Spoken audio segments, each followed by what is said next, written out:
More and more adding and subtracting fractions from Damon McMurdo.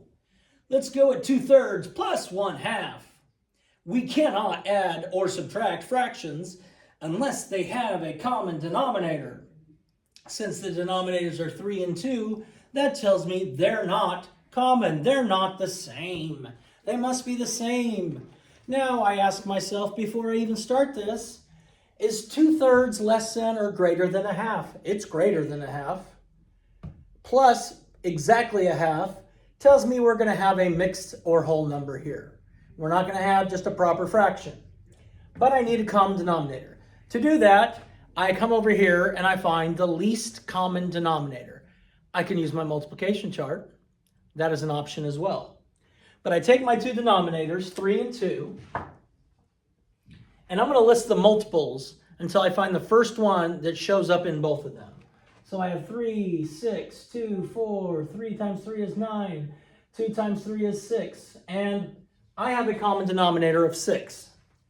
I need to change both of these fractions so that they have a denominator of 6, but I cannot change the value. So I need to multiply by a fraction that equals 1.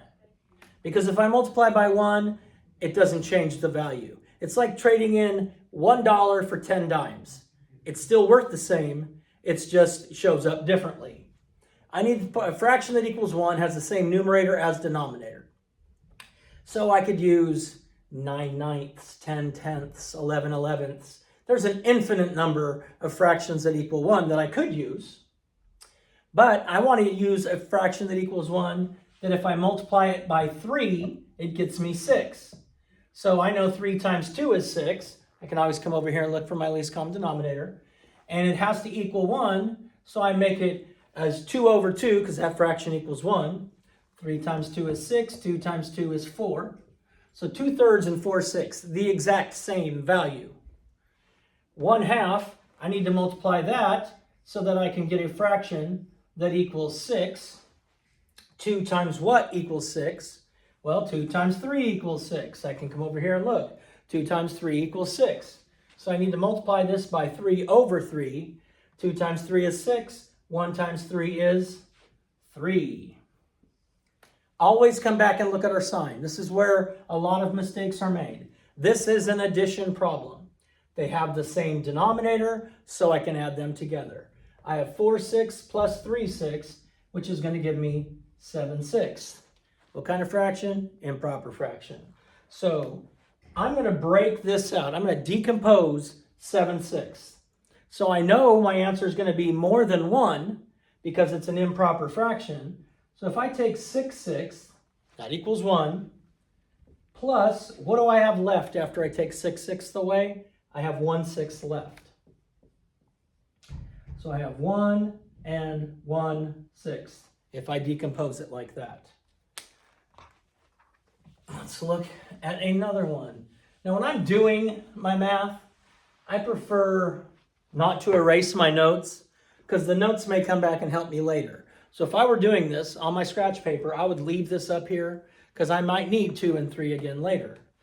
Let's look at 1/5 plus 1/2.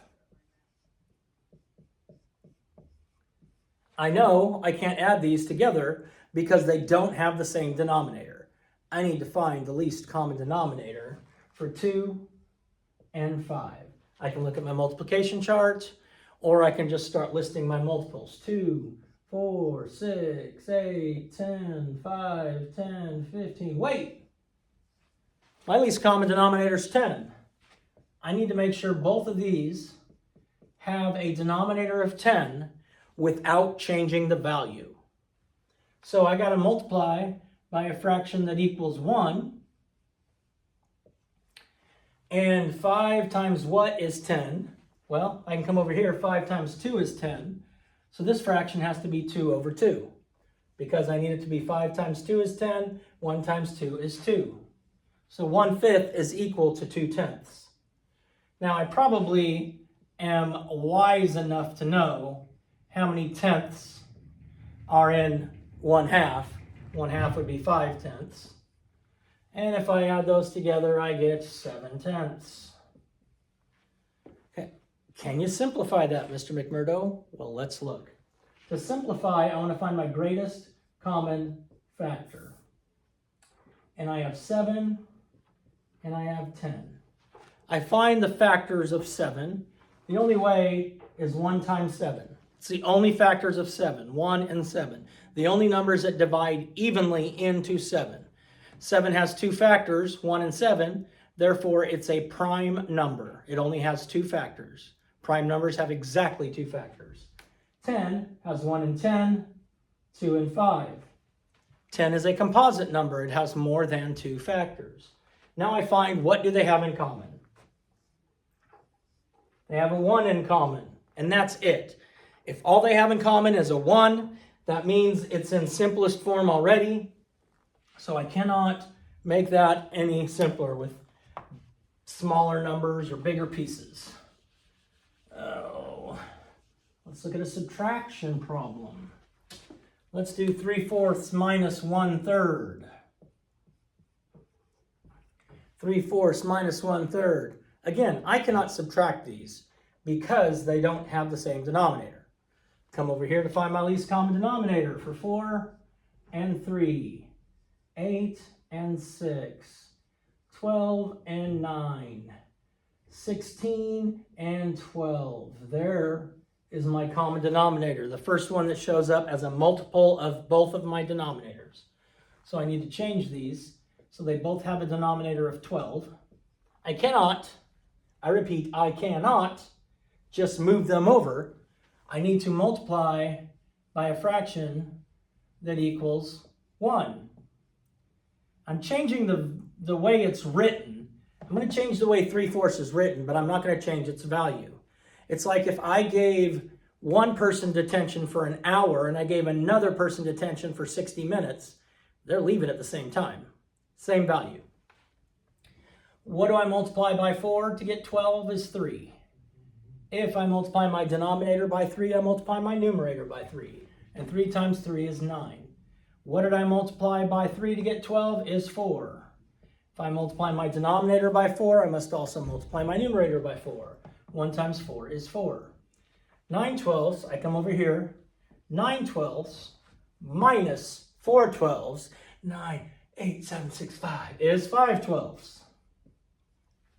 I need to see if I can simplify 5/12 by finding the greatest common factor of 5.